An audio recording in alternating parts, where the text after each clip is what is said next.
Hi hello friends, welcome back to my channel. 7 ಹೆಜ್ಜೆಗಳ ಒಡತಿ ಭಾಗ 69. ನನ್ನ ಮೇಲಿರೋ ಎಲ್ಲ ಚಾರ್ಜ್ಗಳು ಕೇಸ್ಗಳು ಖುಲಾಸ ಆಗಬೇಕು ಅಂದ.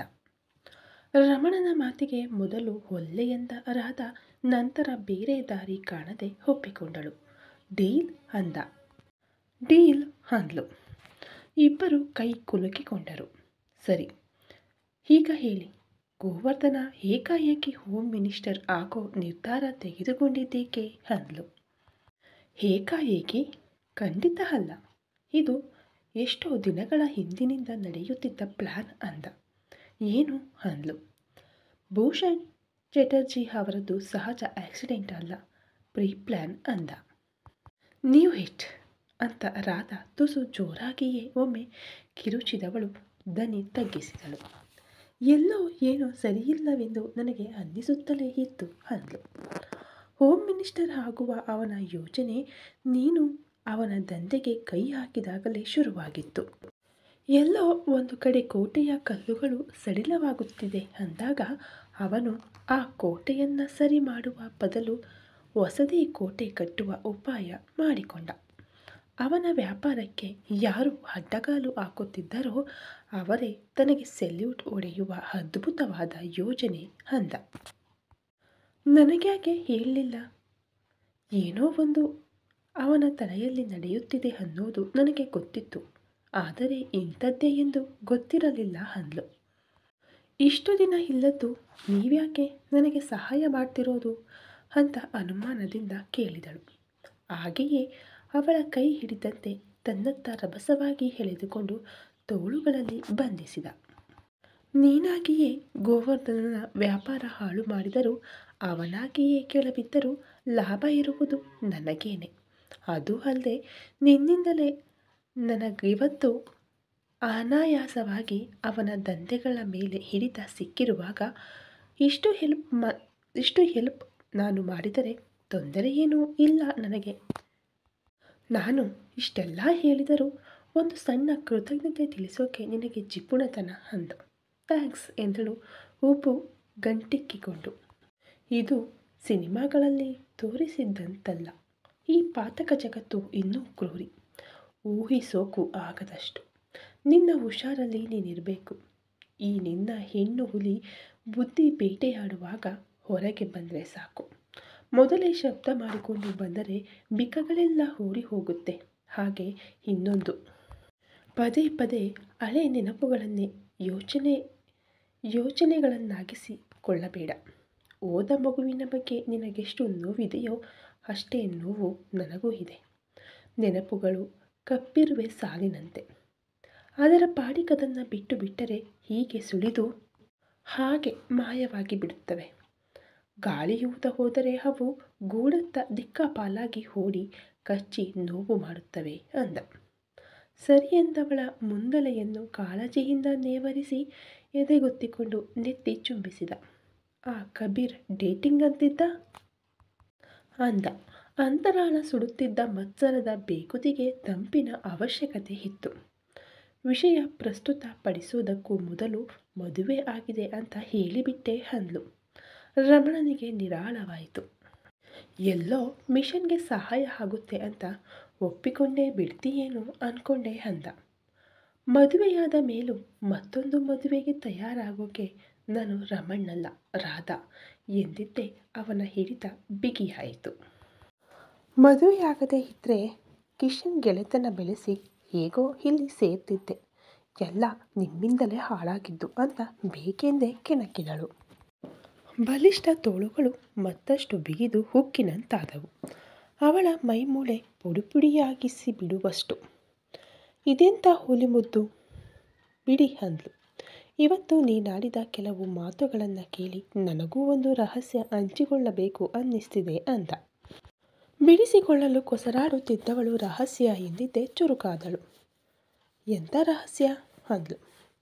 ಮದುವೆಗೆ ಮೊದಲೇ ನಿನ್ನ ಮೇಲೆ ನನಗೆ ಸ್ವಲ್ಪ ಪ್ರೀತಿ ಇತ್ತು ಅನ್ನಿಸ್ತಿತ್ತು ಅಂದಾಗ ಅವಳು ಅಚ್ಚರಿಯಿಂದ ಪಟಪಟನೆ ರೆಪ್ಪೆ ಬಡಿದಳು. ದನ್ ಯುವರ್ ಐಸ್, ನಡಿ ಇಲ್ಲಿಂದ, ನನ್ನ ನಿದ್ದೆ ಹಾಳು ಮಾಡಬೇಡ ಅಂದ. ಕ್ಷಣಗಳು ಕಳೆದರೂ ಅವಳು ಅಲ್ಲಿಯೇ ಇದ್ದಾಗ ಹೋಗು ಅಂದೆನಲ್ಲ ಎಂದು ಜರಿದಾಗ ರಾಧಾಗೆ ರೇಗಿತು. ತಾವು ಬಿಟ್ಟರೆ ತಾನೇ ನಾನು ಹೋಗೋದು ಅಂದ್ಲು. ಹಿಡಿತ ಸಡಿಲಿಸಿದ. ನಾನು ಹೆಣ್ಣು ಹುಲಿ, ಆದರೆ ತಾವೇನು ಮಿಸ್ಟರ್ ಹೆಬ್ಬುಲಿನ ಅಂತ ಚುರುಪು ಮೀಸೆಯ ತುದಿಯನ್ನು ಆಸೆಯಿಂದ ತೀಡಿದಳು. ರಾಧು, ನಿನಗೆ ಕಬೀರನ್ನ ಕಂಡರೆ ಸಿಟ್ಟು ಬರುವುದಿಲ್ಲವಾ ಅಂದ. ಇದೇ ಪ್ರಶ್ನೆ ನಾನು ನಿಮಗೆ ಕೇಳಿದರೆ ಅಂದ್ಲು. ಮೊದಲೆಲ್ಲ ಬರುತ್ತಿತ್ತು, ಈಗಿಲ್ಲ ಅಂದ. ನನಗೂ ಒಂದು ಹತಾಶೆಯ ಭಾವ ಸುಳಿದು ಹೋಗುತ್ತಷ್ಟೆ. ನಿಮಗಿಂತ ದೊಡ್ಡ ಕಂದಕದಲ್ಲಿದ್ದಾನೆ ಆ ವ್ಯಕ್ತಿ. ಯಾಕೀಗ ಇಂಥ ಪ್ರಶ್ನೆ ಅಂದ್ಲು. ಕೇಳಿದೆ. ಕೆಲವು ಸಲ ಅವನ ಹತ್ತಿರ ಮಾತನಾಡಿದಷ್ಟು ಸಮಾಧಾನವಾಗಿ ಮಾತನಾಡುವಷ್ಟು ನನ್ನ ಹತ್ತಿರ ಮಾತನಾಡುವುದಿಲ್ಲವಲ್ಲ ನೀನು ಅಂದ. ಹಾಂ, ಅವನು ನನ್ನ ಅತ್ತೆಯ ಮಗ ಅಂದ್ಲು. ಅತ್ತೆ ಅಂದ ತಕ್ಷಣ ಜ್ಞಾಪಕಕ್ಕೆ ಬಂತು. ಅವರ ಗಂಡ ಮಗು ನಿಜವಾಗಲೂ ಸತ್ತು ಹೋಗಿದ್ದಾರೆ ಅಂತ ನಿನಗನಿಸುತ್ತಾ ಅಂದ. ಆದರೆ ಅತ್ತೆ ಅದನ್ನು ನಂಬಿದ್ದಾರೆ ಅಂದ್ಲು. ನೀನು ಹುಡುಕಬಹುದಲ್ಲ ಅಂದ. ಹುಡುಕುವ ಪ್ರಶ್ನೆಯಲ್ಲ ರಮಣ್. ಅತ್ತೆ ಯಾವತ್ತೂ ಮಾವನ ಬಗ್ಗೆಯಾಗಲಿ ಹಿಮಾಂಶುವಿನ ಬಗ್ಗೆಯಾಗಲಿ ಹೇಳಿದ್ದು ಕೇಳಿಲ್ಲ. ಕೇಳಿದರೂ ಅವರು ಸರಿಯಾಗಿ ಹೇಳೋದಿಲ್ಲ. ಅವರಿಲ್ಲ ಅನ್ನೋದನ್ನೇ ನಂಬಿ ಕೂತಿದ್ದಾರೆ. ಪೂರಕವಾಗಿ ಸಾಕ್ಷಿಗಳು ಕೂಡ ಇವೆ. ಹೀಗಿದ್ದಾಗ ಏನೋ ಮಾಡೋಕೆ ಹೋಗಿ ಅತ್ತೆಯ ಮನಸ್ಸಿಗೆ ನೋವಾಗುವ ಹಾಗೆ ಆಗಬಾರ್ದು. ಮೊದಲು ಅವರ ಹತ್ತಿರ ಮಾತನಾಡಬೇಕಾಗುತ್ತದೆ.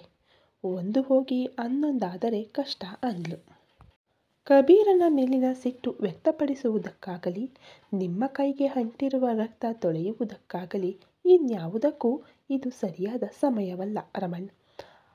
All those thinking can wait. ಸದ್ಯಕ್ಕೆ ಎಲ್ಲಕ್ಕಿಂತ ಮುಖ್ಯವಾದುದು ಗೋವರ್ಧನ ಮುಖ್ಯಮಂತ್ರಿ ಆಗದಂತೆ ತಡೆಯುವುದಷ್ಟೇ.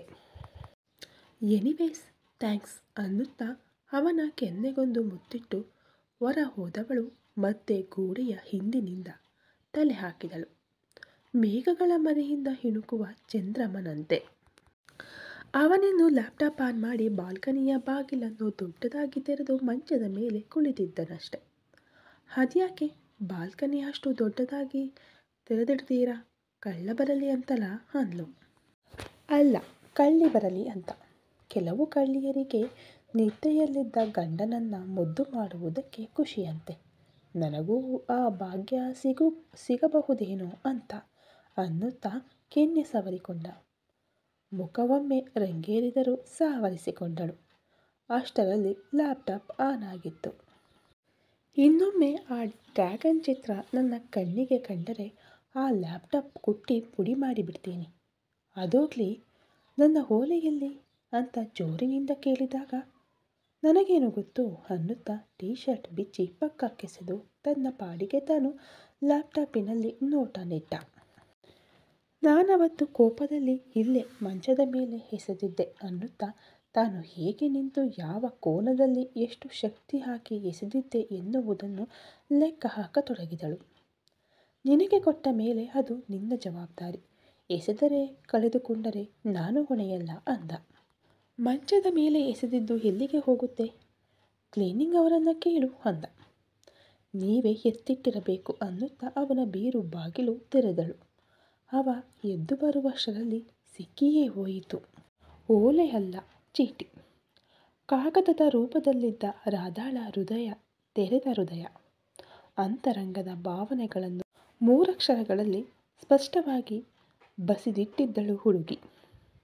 ಭದ್ರವಾಗಿ ಬಟ್ಟೆಗಳ ಮಡಿಕೆಯ ಮಧ್ಯೆ ಅವಿತಿಟ್ಟಿದ್ದು ದೊರಕುತ್ತಿದ್ದಂತೆ ಅವಳ ಕೋಪ ನೆತ್ತಿಗೇರಿತ್ತು. ಇದು ಸಿಕ್ಕಿಯೇ ಇಲ್ಲವೆಂದರೆ ಯಾಕಿಷ್ಟು ಗೋಳು ಇದುಕೊಳ್ಳೋದು ನನ್ನನ್ನು ಅಂದ್ಲು. ಕಾಡಿದಷ್ಟು ಪ್ರೀತಿ ಸುಂದರವಂತೆ ಎಂದು ನಕ್ಕಾಗ ಅವನನ್ನು ತಳ್ಳಿ ಕಾಗದ ಮುದ್ದೆ ಮಾಡಿ ಅವನ ಮುಖಕ್ಕೆಸೆದು ಹೋದಳು. ಮುರಿದು ಮುದ್ದೆಯಾಗಿದ್ದ ಚೀಟಿ ಸರಿ ಮಾಡಿ ನೆರಿಗೆಯನ್ನೆಲ್ಲ ತೆಗೆದು ಸ್ವಸ್ಥಾನ ಸೇರಿಸಿದ. ಕೋಪ ತನ್ನದು, ಅಧಿಕವೋ ಮಡದಿಯದೋ ಅಂತ ಯೋಚಿಸಿದವನಿಗೆ ತೀರ್ಮಾನಕ್ಕೆ ಬರುವುದು ತುಸು ಕಷ್ಟವೆನಿಸಿತು. ದಿಂಬು ಬೆನ್ನಿಗಿಟ್ಟುಕೊಂಡು ಅವಳು ಹೋದ ಹಾದಿಯನ್ನೇ ನೋಡಿದ. ಅವಳ ಸನಿಹದಲ್ಲಿ ಏನೋ ಅಂದ. ಅವಳು ವಿರಸದಲ್ಲಿ ಇನ್ನೂ ಚೆಂದ. ಮಹಡಿ ಇಳಿದು ಹೋದ ರಾಧಾ, ಸರ್, ಭೂಷಣ್ ಚಟರ್ಜಿ ಆಕ್ಸಿಡೆಂಟ್ ಗೋವರ್ಧನ ಮಾಡಿಸಿದ್ದು ಅಂತ ಧರಣಿಗೆ ವಿಷಯ ತಿಳಿಸಿದಾಗ ಅವರಿಗೆ ಸಂತಸವಾಯಿತು. ರಮಣ್ ಹೇಳಿದ್ದ ಅಂದರು. ಹೌದೆಂದಳು. ಅದೇಗೆ ಇಷ್ಟು ಸುಲಭವಾಗಿ ಹೇಳಿಬಿಟ್ಟ ಅಂದರು. ಸುಲಭ? ತನ್ನ ಮೇಲಿನ ಎಲ್ಲ ಕೇಸುಗಳಿಂದ ಬಿಡುಗಡೆಗೆ ಒಪ್ಪಿಕೊಂಡಿದ್ದಕ್ಕೆ ಮಾಹಿತಿ ಸಿಕ್ಕಿದ್ದು ಅಂದ್ಲು. ವಾಟ್? ಅದೇಗೆ ಸಾಧ್ಯ ಅಂತ ಕಾನ್ಫರೆನ್ಸ್ ಕರೆಯಿಂದ ಮತ್ತೊಂದು ದನಿ ಕೇಳಿಬಂತು. ಅಲ್ಲಿಯವರೆಗೂ ಸುಮ್ಮನೆ ಇದ್ದ ಸುಬೋಧ್ ಕಿರುಚಿದ್ದ. ಧರಣಿ ಸಮಾಧಾನಿಸಿದರು. ನಾನೇ ಹೇಳಿದ್ದೆ, ಏನೇ ಆದರೂ ಆ ಮಾಹಿತಿ ಬೇಕು ಅಂತ. ಇದರಲ್ಲಿ ರಾಧಾ ತಪ್ಪಿಲ್ಲ ಅಂದರು. ರಾಧಾ ಕರೆಯಿಂದ ಹೊರ ಹೋದ ಮೇಲೆಯೂ ಸುಬೋಧ್ ಧರಣಿ ಒಂದಿಷ್ಟು ಮಾತನಾಡಿಕೊಂಡರು. ವಜ್ರವನ್ನು ವಜ್ರದಿಂದಲೇ ಕತ್ತರಿಸಬೇಕು. ರಮಣನಿಗೆ ರಾಧಾನೇ ಸರಿ ಎನ್ನುವುದು ಕೊನೆಯಲ್ಲಿ ತೀರ್ಮಾನವಾದ ವಿಷಯ. ಕರುಣಾಳು ಬಾಬಿಳಕೆ ಮುಸುಕಿದೀ ಮಬ್ಬಿನಲ್ಲಿ ಕೈ ಹಿಡಿದು ನಡೆಸೆನ್ನನು. ಜೀರುಂಡೆಯಂತೆ ಗುದ್ದಾಡುವ ಯೋಚನೆಗಳಲ್ಲೇ ರಾತ್ರಿ ಇಡೀ ನಿದ್ರಿಸದೆ ಕಳೆದರೂ ಹೊಸ ಹುರುಪು ಮೇಳೈಸಿದ ಸುಪ್ರಭಾತ ರಾಧಾಗೆ. ಚಹಾ ಕಪ್ಪು ತೆಗೆದುಕೊಂಡು ಮೇಜಿನ ಮೇಲಿಟ್ಟು ರೀಮಾಳ ಅಭ್ಯಾಸದಂತೆ ಒಂದು ಚಮಚ ಸಕ್ಕರೆ ಹಾಕಿ ಗಿರಿಗಿರಿ ತಿರುಗಿಸುತ್ತಾ, ಮೇಡಮ್, ನಿನ್ನೆ ಹೊರಗೆ ಹೋಗಿದ್ದಾಗ ಹೋಮ್ ಮಿನಿಸ್ಟರ್ ಆಕ್ಸಿಡೆಂಟ್ ಅನುಮಾನಾಸ್ಪದವಾಗಿದೆ. ಇದನ್ನು ಯಾರೋ ಬೇಕಂತಲೇ ಮಾಡಿಸಿದ್ದು ಅಂತಿದ್ರು ಅಂದ್ಲು. ಅವಳ ಕೈಯಿಂದ ಚಹಾ ತೆಗೆದುಕೊಳ್ಳುತ್ತಲೇ ಕೇಳಿದಳು ರೀಮಾ, ಅವರ ಆಕ್ಸಿಡೆಂಟ್ ಮಾಡಿಸಿ ಯಾರಿಗೆ ಏನಾಗಬೇಕಿದೆ ಹೇಳು ಅಂತ. ಸಾಹೇಬರ ಬಗ್ಗೆಯೇ ಅವರಿಗೆಲ್ಲ ಅನುಮಾನ ಇದ್ದಿತ್ತು. ರಾಧಾ ಸ್ನಾನ ಮುಗಿಸಿ ದೇವಿ ಪೂಜೆಗೆ ಪಂಚೆಯುಟ್ಟು ತಯಾರಾಗಿ ಹೊರಬಂದ ಗೋವರ್ಧನನ ಕಿವಿಗೆ ಬೀಳುವಂತೆ ಹೇಳಿದಾಗ ರೀಮಾ ಕೈಯಲ್ಲಿದ್ದ ಕಪ್ಪು ಹಿಡಿತ ತಪ್ಪಿ ಚಹಾವೆಲ್ಲ ಅವರ ಉಡುಪ ಮೇಲೆ ಚೆಲ್ಲಾಡಿತು. ಗೋವರ್ಧನ ತಲೆಯು ಕೆಡಿಸಿಕೊಳ್ಳದವನಂತೆ ಹೊರಟು ಹೋದ. ರೀಮಾ ಉಡುಪು ಬದಲಿಸಿ ಬರುತ್ತಿದ್ದಂತೆ ರಾಧಾ, ಮೇಡಮ್, ಆವತ್ತು ಸ್ಟೋರ್ ರೂಮಿನ ಒಳಗೆ ಹೋದಾಗ ನನ್ನ ಕಿವಿಯ ಓಲೆ ಬಿದ್ದು ಹೋಗಿದೆ. ಆವತ್ತೇ ಕೇಳಬೇಕು ಅಂದುಕೊಂಡೆ. ನೀವು ಗೆಳತಿ ಕಳೆದುಕೊಂಡ ದುಃಖದಲ್ಲಿ ಇದ್ರಿ ಅಂತ ಕೇಳಲಿಲ್ಲ. ಅದರ ಕೀಲಿ ಕೈ ಕೊಡ್ತೀರಾ ಅಂದ್ಲು. ಮತ್ತೆ ಅದರ ಬಾಗಿಲು ತೆರೆಯುವುದು ಬೇಡವೇನೋ ಅಂದ್ಲು ರೀಮಾ. ಆದರೆ ಆ ಓಲೆ ಮನೆಯಲ್ಲಿ ಮಾಡಿಸಿಕೊಟ್ಟಿದ್ದು ನನಗೆ ತುಂಬ ಮುಖ್ಯ ಅಂದಾಗ ಆ ಕತ್ತಲೆಯ ಕೋಣೆಯಲ್ಲಿ ಹೇಗೆ ಹುಡುಕುತ್ತೀಯಾ ಅಂದಳು. ಒಮ್ಮೆ ಸಿಗುತ್ತಾ ಅಂತ ಹುಡುಕಿ ನೋಡಬಹುದಲ್ಲ ಅಂದ್ಲು ರಾಧಾ. ಸರಿ, ಅಲ್ಲಿ ಆ ಡ್ರಾಯರ್ ಒಳಗೆ ಇದೆ ನೋಡು, ಬೇಗ ತಂದು ಇಟ್ಬಿಡು, ಅವರು ಹೋಗ್ಲಿ ಇರು ಅಂದ್ಲು. ಕೌಮುದಿಗೆ ತಿಂಡಿಗೆ ಸಹಾಯ ಮಾಡಿ ರಾಧಾ ಲಘು ಬಗೆಯಿಂದ ತಲೆ ಮಿಂದು ಬಂದಳು. ಕೂದಲಿನಿಂದ ಹನಿ ಹನಿಯಾಗಿ ಇಳಿಯುತ್ತಿದ್ದ ನೀರ ಹನಿ ಅವಳ ಬೆನ್ನ ಕೊನೆಯನ್ನು ಸಂಪೂರ್ಣ ಒದ್ದೆಯಾಗಿಸಿತ್ತು. ಜೋರು ಮಳೆಯ ನಂತರ ತೊಟ್ಟಿಕ್ಕುವ ಹಸಿರೆಲೆಯ ಕುಡಿಯಂತೆ, ಆ ಹನಿಗಳಿಂದ ಒದ್ದೆಯಾದ ನೆಲದಂತೆ, ಬಿರು ಬೇಸಿಗೆಯ ತಂಗಾಳಿಯಂತೆ ತನ್ನನ್ನೇ ಹಾದು ಹೋದಾಗ ಹಾಲಿನಲ್ಲಿ ಕುಳಿತು ಪೇಪರ್ ಓದುತ್ತಿದ್ದ ರಮಣ್ ಅವಳ ಶಾಂಪುವಿನ ಆಹ್ಲಾದಕರವಾದ ಸುಗಂಧವನ್ನು ಆಘ್ರಾಣಿಸಿದ್ದ ಎನಿಸಿತ್ತು. ಆ ಸೀಮಾ ಒಲುಮೆಯನ್ನು ಹುಟ್ಟುಹಾಕುವ ನಯ ಹುಡುಗಿ. ದೇವರಲ್ಲಿ ತಾನು ಹಾಕಿದ ಅಪ್ಲಿಕೇಶನ್ ಎಲ್ಲಿಯವರೆಗೆ ತಲುಪಿದೆ ಎಂದು ಅವನಿಗೆ ತಿಳಿಯಲಿಲ್ಲ. ಗೋವರ್ಧನ ಹೋಗುವುದನ್ನೇ ಕಾಯುತ್ತಿದ್ದ ರಾಧಾ ಸ್ಟೋರ್ ರೂಮಿನೊಳಗೆ ಕಾಲಿಟ್ಟಳು. ಟಾರ್ಚ್ ಹಿಡಿದು ಹೋದವಳು ಮೊದಲು ಸವರಿದ್ದು ವೀಣೆಯನ್ನ. ಮೈ ಮನಗಳಲ್ಲಿ ಮಿಂಚು ಹರಿಸುವಂಥ ತರಂಗ. ಹಳೆಯ ಕಪಾಟು ತೆಗೆದವಳು ಆಲ್ಬಮ್ಮಿಗೆ ಟಾರ್ಚಿನ ಬೆಳಕು ಹರಿಸಿ ನೋಡಿದಳು. ಮಸುಕು ಮಸುಕು ಚಿತ್ರಗಳು. ಯಾರು ಏನೂ ಗೊತ್ತಾಗಲಿಲ್ಲ.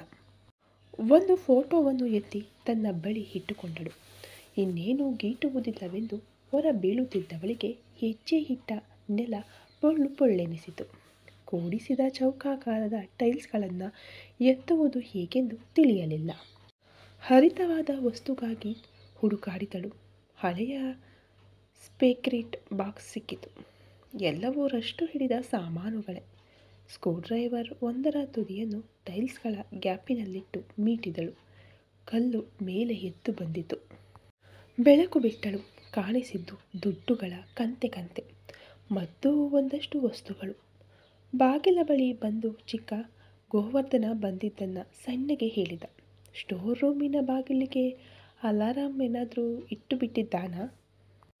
ಪ್ರತಿ ಸಲ ಹೇಗೆ ಸರಿಯಾದ ಸಮಯಕ್ಕೆ ಬರಬೇಕು ಎನ್ನುವುದು ತಿಳಿದು ಹೋಗುತ್ತದೆ ಈ ಮನುಷ್ಯನಿಗೆ, ಛೆ ಅನ್ನುತ್ತಾ ಬಾಗಿಲಿಗೆ ಬೀಗ ಸಿಡಿದು ಹೊರಬಿದ್ದವಳಿಗೆ ತಾನೇನು ಕಳ್ಳತನದಿಂದ ಬಂದಿರಲಿಲ್ವಲ್ಲ, ಕೇಳಿಕೊಂಡೇ ಬಂದಿದ್ದು ಎನ್ನುವುದು ಜ್ಞಾಪಕಕ್ಕೆ ಬಂದರೂ ಸುಮ್ಮನೆ ರಗಳೆಯಾಗುವುದು ಬೇಡವೆನಿಸಿ ಸುಮ್ಮನಾಗಿ ಹೊರಬಂದವಳಿಗೆ ಎದುರಾಗಿದ್ದು ಅಮೈರ. ವಿಪರೀತ ವಾಂತಿ ಭೇದಿಯಿಂದ ಕೊಂಚ ಸುಧಾರಿಸಿದ್ದಳು. ನಿನಗೇನು ಯಾವಾಗಲೂ ಆ ಕೋಣೆಯಲ್ಲಿ ಕೆಲಸ?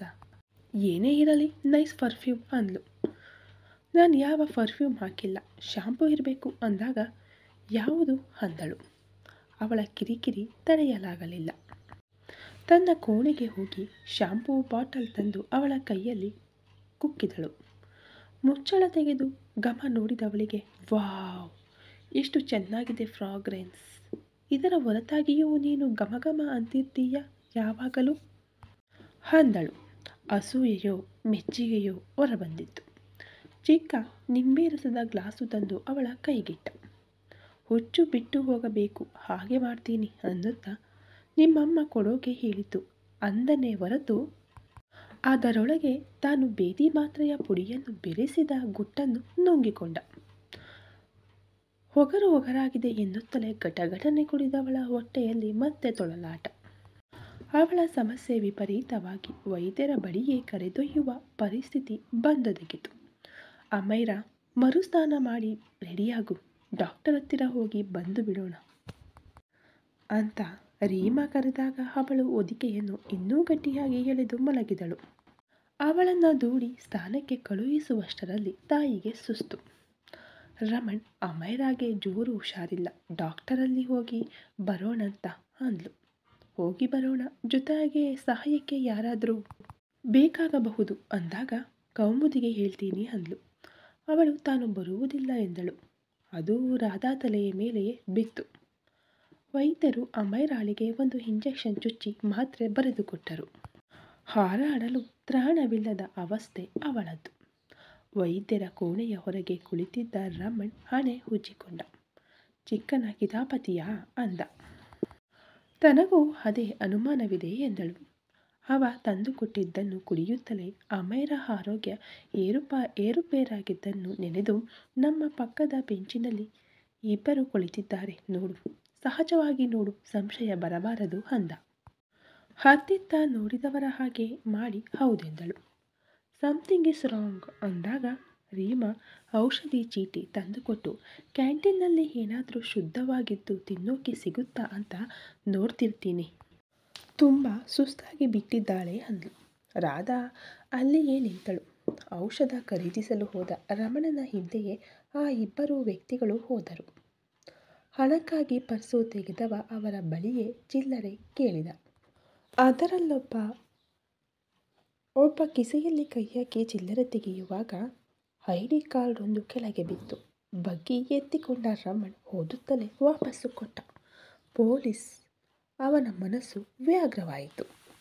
ಬೇಡ, ಚಿಲ್ಲರೆ ಸಿಕ್ಕಿತು ಎಂದು ಪರ್ಸಿನ ಮೂಲೆಯಲ್ಲಿದ್ದ ಕಾಸು ತೆಗೆದುಕೊಟ್ಟ. ರಾಧಾ ಕೈ ಹಿಡಿದೆಳೆದುಕೊಂಡು ಮರೆಗೆ ಹೋದ. ಪೊಲೀಸರು ಅವರು, ನನ್ನ ಮೇಲಿರುವ ಎಲ್ಲ ಚಾರ್ಜಸ್ಗಳು ಕ್ಯಾನ್ಸಲ್ ಆಗಬೇಕು ಎಂದಿದ್ದೆ ತಾನೇ, ಈಗ್ಯಾಕವರು ಮತ್ತೆ ನನ್ನ ಹಿಂದೆ ಬಿದ್ದಿರೋದು ಅಂದ. ಕೈ ಬಿಡಿಸಿಕೊಂಡಳು. ಒಂದು ಸಣ್ಣ ಮಾಹಿತಿಗಾಗಿ ಎಲ್ಲ ಕೇಸ್ಗಳನ್ನು ವಜಾ ಮಾಡಲು ನನಗೆ ಹುಚ್ಚು ಹಿಡಿದಿಲ್ಲ ರಮಣ್. ನಿಮ್ಮ ಇನ್ಫಾರ್ಮೇಷನ್ ಸಮನಾದ ಕೇಸು ವಜಾ ಆಗಿದೆ, ಆದರೆ ಎಲ್ಲವೂ ಆಗೋದಿಲ್ಲ. ಮಾಡಿದ ಅಪರಾಧಗಳಿಂದ ತಪ್ಪಿಸಿಕೊಳ್ಳಲು ಸುಲಭದ ಅಡ್ಡದಾರಿ ಹಿಡಿಯುವುದು ಬೇಡ. Everything is fair in love and war. ನಮ್ಮಿಬ್ಬರ ಮಧ್ಯೆ ಎರಡೂ ಇದೆ ಅಂದ್ಲು. ಆದರೆ ಈ ಸಿವಿಲ್ ಡ್ರೆಸ್ನಲ್ಲಿರೋ ಪೊಲೀಸರನ್ನು ನಿಮ್ಮ ಹಿಂದೆ ಬಿಟ್ಟಿದ್ದು ನಾನಲ್ಲ, ಇದರ ಬಗ್ಗೆ ನನಗೂ ಏನೂ ಗೊತ್ತಿಲ್ಲ ಅಂದ್ಲು. ಕೆಂಗಣ್ಣು ಬೀರಿ ಪ್ರತಿಕ್ರಿಯೆ ನೀಡದೆ ಹೊರಹೋದ.